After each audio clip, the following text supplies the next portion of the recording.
Welcome to the Codcast. My name is Bruce Mole of Commonwealth Magazine, and our guest today is Jonathan Gulliver, one of the state's top transportation officials. As the state's highway administrator, Mr. Gulliver oversees the engineering, operations, and construction of all state highways, bridges, and tunnels for the Commonwealth of Massachusetts. Thank you for joining us, Mr. Gulliver. Bruce, thank you for having me. Let's start with something we're starting to see more and more of on our state's roads, and that's traffic.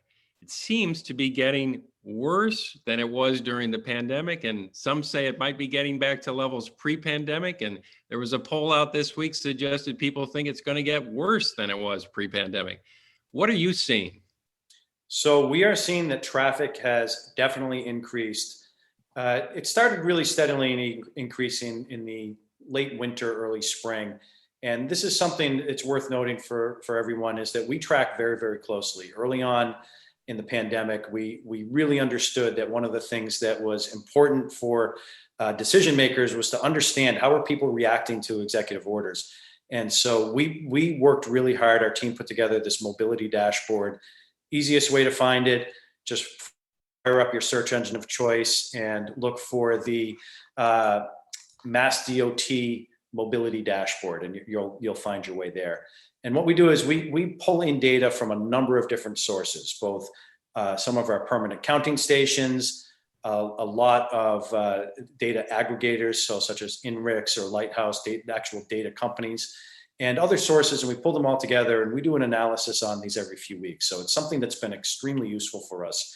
So we've been monitoring the situation closely.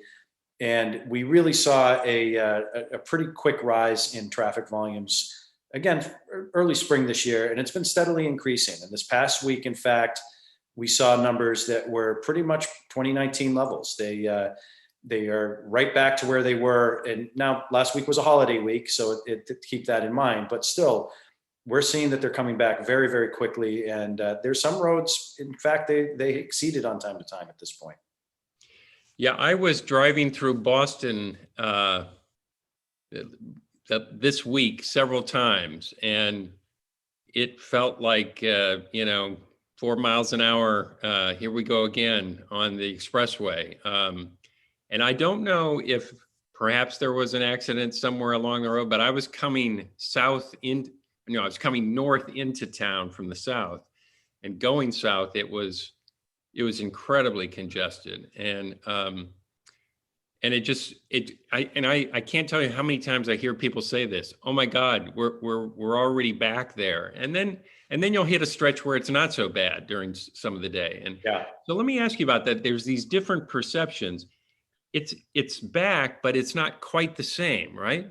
That's right. It's different. And you mentioned a couple of the roadways that bounced back quickest. So the Southeast Expressway was one of the roadways that immediately really bounced back. And a lot of people you had a lot of friends on the roads, no matter what time of day you were traveling on the Southeast Expressway.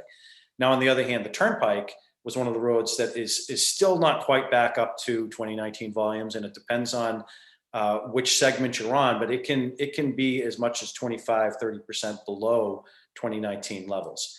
Now, the thing that is common across the board, and not necessarily as evident on some of the busier roads like Southeast Expressway, but still, most roadways are seeing traffic volumes behaving differently. So what was previously your traditional peaks, your early morning and afternoon peaks that really spilled over late at night or late into the morning, are much shorter than they used to be. And we see that even though the volumes are similar to what they were in 2019, they're spread out much more throughout the day. And that's not a bad thing for people who do have to travel at those times. We think that's really a lot of what's going on, is that with these more flexible work habits that many people have picked up and that many companies are allowing their employees to do, that people, even though they may be going into the office for a day, they're not necessarily traveling at 8 a.m. and leaving at 5. They're coming in at 10, they're leaving at 2. And so their time of travel is different, and therefore they have a better trip, and so does everybody else. So when I was looking at your dashboard, it has a measurement of vehicle miles traveled, and I think that measurement, as of are talking now was below pre-COVID levels. So when you say we're back, do you mean on select roadways, or do you mean overall on? So that's a great question, and so a lot of what we measure is a combination of not only our own highway travel but also local roadways as well. And this is where we definitely seen some variation, and it's been for people who really watch traffic, it's been interesting to watch.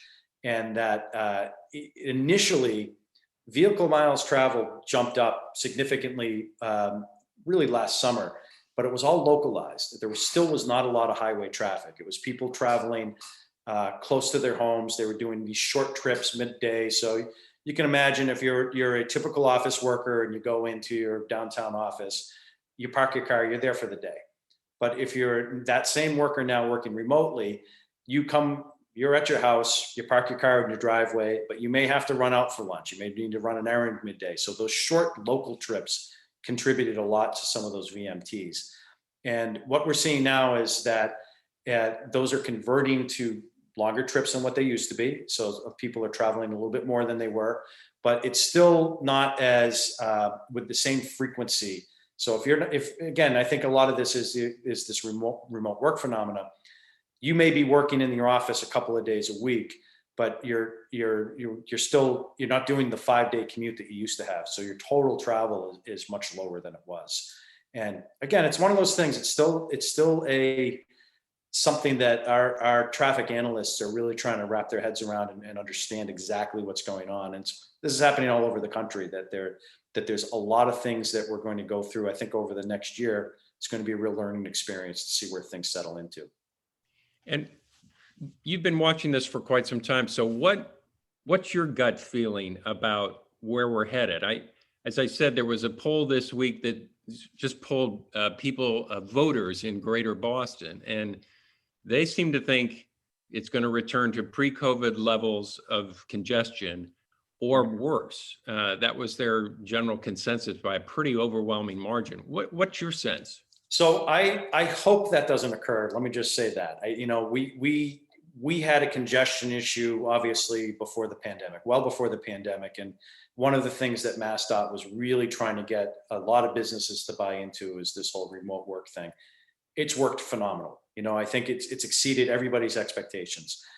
That said, I think right now there's this pent up demand that people want to get back into the office. They want to see some of their coworkers in person again. They want to build that team environment. I suspect, and I wish I had a data point to push this on, but just looking at the way businesses are currently reacting, and I read the same stories as you do about what the future of work is going to be for everybody. I think there's probably going to be an adjustment. I think that initially you're going to see a lot of people try out different things with remote work, bring people in for 1 day a week, 2 day a week, once every other month. I think there's going to be a lot of learning experience that are going to happen over the next year before we really settle into a pattern. I do think that there's going to be a demand from a lot of employees to their employers to be more flexible so that they don't have to be stuck in this congestion. Nobody likes congestion. And as anybody who has been stuck in it will tell you, they would rather be anywhere else. They're not doing it by choice. They're doing it because their job demands them to be in a certain place at a certain time. And that's the time that they have to travel. So I think, though, that given the state of the economy, which is looking like it's going to be red hot in the next year, thankfully, there's going to be a lot more empowerment among employees to demand that these changes happen. So I think we're in for a little bit of a ride. I think this next few months are going to be really interesting to see what happens, but I do think there's going to be some sort of adjustment that happens around Christmas time. And this would be very unusual, so I doubt that state officials are thinking about it. But as you said, it's the peak is shorter of duration, and I guess it's still morning and afternoon, but it's a much shorter duration, so traffic is spread out. Do you envision, like, at some point, let's say after we get through the summer maybe, and a lot of workplaces are going to sort of return, I think, after the summer's over, probably. A lot of them are waiting a while, like putting out guidance like, hey, come in at 10 today, or try and come in at noon, or try and spread it out even, encourage people to do that? I think that's something worth looking at. I know my gym, for example, will show you pretty clearly every week, here's the peak times. This is when we're busiest.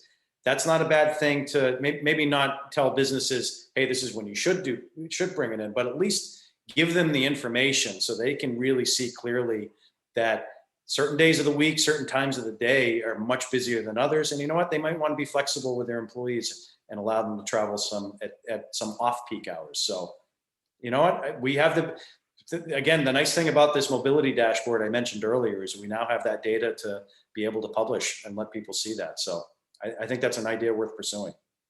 And, just talking about how the dramatic shift, I remember when COVID first hit, there were very few cars on the road, and you were mostly worried about, people out there going, hey, there's nobody on the road, and they step on the gas pedal and go much faster, and fatalities started to increase at an alarming rate, given the amount of traffic on the road. Now that seems to have eased as time went by, but what a difference a year or so makes. Yeah, and that is still a trend that is of great concern to us. We still see that there is a lot more speed on the roadways than we would like. Certainly, any fatality is one too many, and so we continue to message that people really need to slow down. And anybody who's been on the road over this past several months and really last several weeks, I am certain they saw somebody who is driving dangerously, way too fast. And that again, that remains a huge concern for us. We are really hopeful that people are going to start to slow down. And you shouldn't need congestion to make that choice. I know with congestion, it forces you to slow down, but you should really be thinking about your friends, your family, other people on the roadway as a reason to drive safely, not the fact that you have an open road in front of you. So I wanted to ask you, shifting gears a little bit, I noticed I see you make presentations to the MassDOT board at their monthly meetings, and then occasional press releases and special things. But last week, you held a presentation for the I-90 Allston task force, and sort of, again, this is an outsider speaking, sort of took ownership of that project. Mm-hmm. Now, previously, to my knowledge, Mike O'Dowd had been the person in sort of specific in charge, but the Secretary Pollock was soup to nuts. If it was about that, she was the one talking. So are you taking over that responsibility? Are you the guy now on that project? Well, I will say that I'm trying to get more in front and be a front-facing person. I think for starters, Secretary Pollock just did a tremendous job on that project, and I will tell you right now, she is unmatched in her ability to dig into details on multiple issues. So it was always amazing to me that she had the bandwidth to do everything that she did and be so engaged in projects like Allston and many others. That said, I think we're at a junction in that project where we need to start making some critical decisions. And although Michael O'Dowd is still the project manager and still very active in that project, I feel that it's been necessary to really, for me to get more engaged as well, especially with the task force. I think we're at a point where we have a number of design issues that we are really looking for help on. Some of these are challenging, and the task force meeting that I went to several months ago, the word was pretty clear from those members. They've been engaged in this for a long time.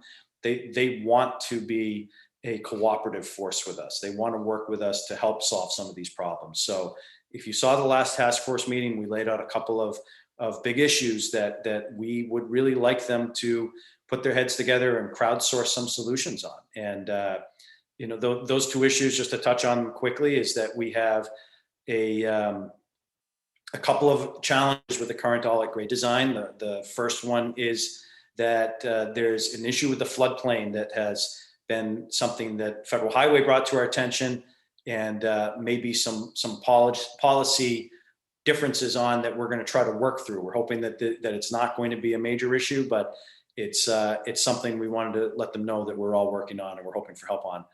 And the bigger issue perhaps is that the all grade as it's currently designed, in order to fit everything in, if you've ever been down to the so-called throat area of Allston, there's, in order to fit all of the infrastructure in, the train infrastructure, the roadway infrastructure, and then the Paul Dudley White Path, you're into the water. You go just over the edge. We're about just shy of 4 feet into the edge of the water, with the edge of pavement on Soldiers Field Road. That is where the old bank of the Charles River is versus the curb line of Soldiers Field Road. It's just over that edge. So we recognize that from a policy standpoint, to pull that in by 4 feet makes a lot of sense. And the challenge there is that we need to figure out where we get that 4 feet from. And we have some very difficult parameters. You know, there's some, we feel that on the turnpike side, we're at the limits that we can possibly shift. We can't get much smaller there.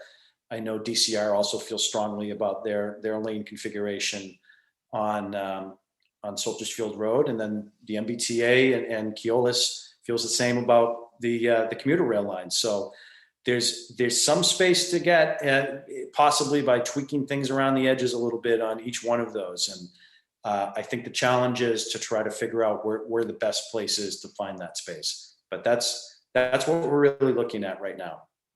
I was trying to explain this idea of 4 feet with all this infrastructure, and the people I was trying to explain to were just shaking their head. 4 feet? That's what you're fighting for. Yeah, it is sort of amazing.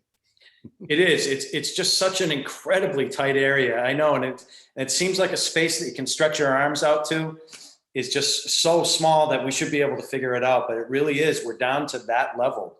That every inch counts out there, that there's just so little space to give right now. So again, we think we have some opportunities, especially if we bring all the parties together.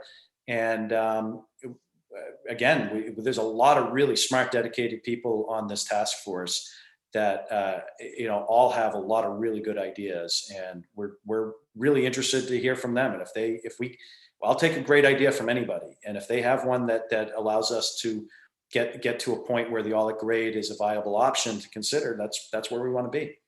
So I just wanted you to clarify for me, as a listener to that conversation, it was a change of tone that I detected with you presenting to them. And it said to me that you were really interested in this at grade approach. You just needed to make it work. And so you were saying, please work with me to find this 4 feet to make it work. Is that an accurate characterization, that's what you'd like? There are other options out there, but that's what you're aiming for? For certain. Yeah, I think that's a pretty good observation. And it's, there's two other options that are currently on the table. Basically, there was a hybrid option, which I think everybody who's been involved in this project recognizes that there's some significant issues to it. And I don't think that by any means would be something that anyone would consider a front-running option.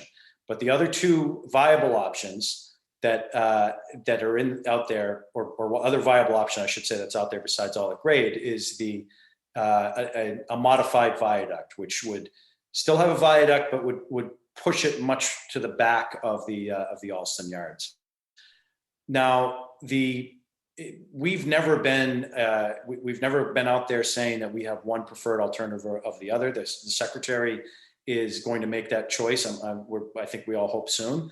We'll have enough to be able to do that. But really, I think the important thing is we need to present him with options that we know are feasible and that are not going to have significant challenges to them, so that we have a great chance of getting through the permit process. Because there's still big project like this, just like numerous other projects that have come before, there's a lot of tripping points. So I think we have, some good opportunities here. We don't have a strong preference one way or the other, but I will say that from an infrastructure standpoint, there's certainly a lot of benefits to not having a future viaduct there. That said, there's also, again, the reality that we need to be able to put something forward that we know we're going to be able to build. And I know you've been following this project closely, and there's a lot of competing interests on this, I think, to say the least. And lastly, I just want to ask you about timing on this.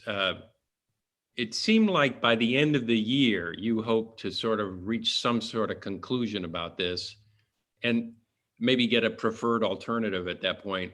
And I just want to know, is that the case? And also, is that timetable, does that work with, there's all this talk about federal infrastructure money, and there's no money for this project right now. Is that going to mesh with that well? I think it does. One of the things that we did do in really eyeing the fact that there's federal money that may be coming available is we wanted to continue the project forward. You may have seen that we are progressing what we call the phase one maintenance of the project. So any large project, anyone we've done before, whether it was the Longfellow Bridge or the Central Artery, anytime you do a major project, one of the first things that we always tell our contractors that they must do in the contract is get in there, maintain the existing structure, step one, to ensure that it has a safe, useful life until you're going to be taken out of service as part of the bigger project. So we have an opportunity here that we decided to take where we moved that phase forward to now. That does a number of different things for us that are all beneficial. One, it ensures the safety of the existing structure until we get to the point where we have it fully permitted and financed. But it also provides a real signal to federal regulators that may be watching this that, hey, we're serious about this. This is phase one of that larger project. We want to make sure that they know we want to build something here and that we're dedicated to getting this done. And that's always an important thing to be showing to some of these decision makers in Washington when they have money to hand out. So I think those two things together are really, really important. It's a strong signal. Like any project, sure, there's still challenges to be had, but I will tell you that the one thing that we have historically been very good at is if money becomes available and we have to hustle to get something out the door and to get this shovel ready, so to speak, I'm confident that we can do it very quickly if there's some sort of timelines associated. Especially, again, with moving this phase up, it means the contractor is going to be able to get right into the larger project right when they start. They're not going to have to spend any time at all in this maintenance phase.